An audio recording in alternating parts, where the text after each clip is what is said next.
So is she the border czar, yes or no? She's absolutely the border czar. She can't cut her tie with the administration's central signature policy, which is root causes. They're going to address root causes.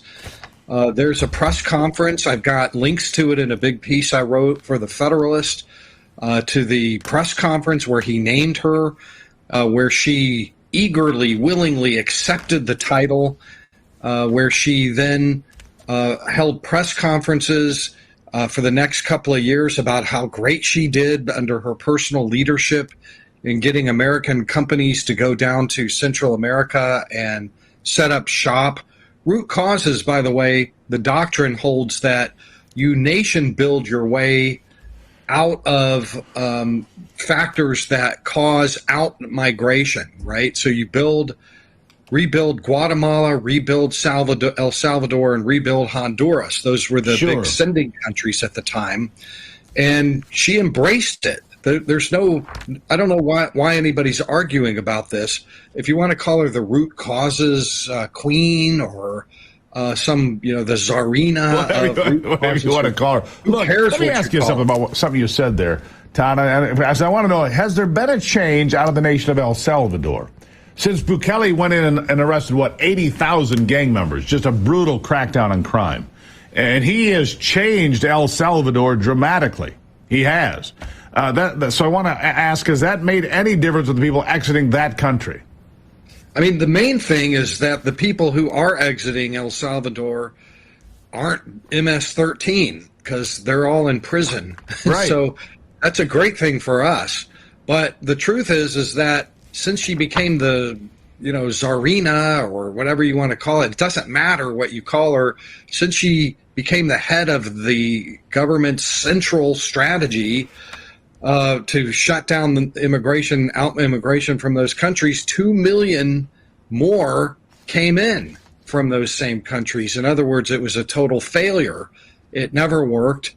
Root causes doesn't work as a doctrine, and we know this because we stole it from the European liberals who have been using it for 40 years.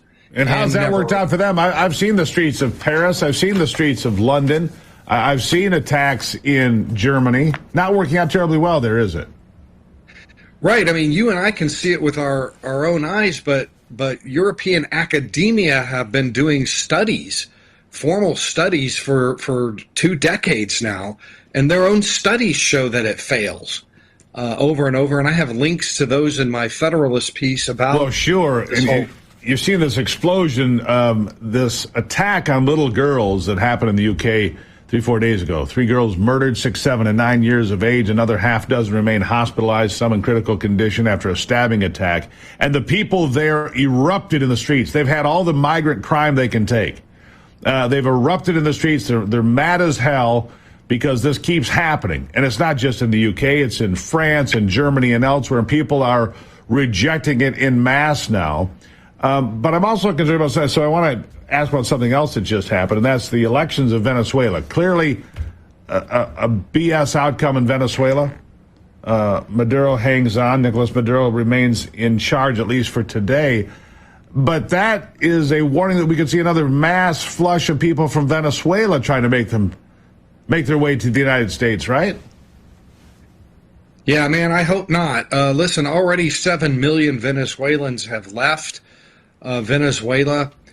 For 15 other countries, they've been perfectly fine in these other countries for years, 8, 9, 10 years even. Since 2015, 2017, they've been down there perfectly fine and did not rush our border. We're waiting for a change in their own country, and maybe they'd go back and maybe not. They were doing fine. But then the Biden administration literally started accepting all Venezuelans who hit the border. So, of course, they unmoored themselves from these places and did an upgrade, a lifestyle upgrade, and we've just had millions come into the U.S. already. If Harris were to win, obviously, in November, she would definitely keep that border wide open for these new hundreds of thousands and millions of Venezuelans coming through.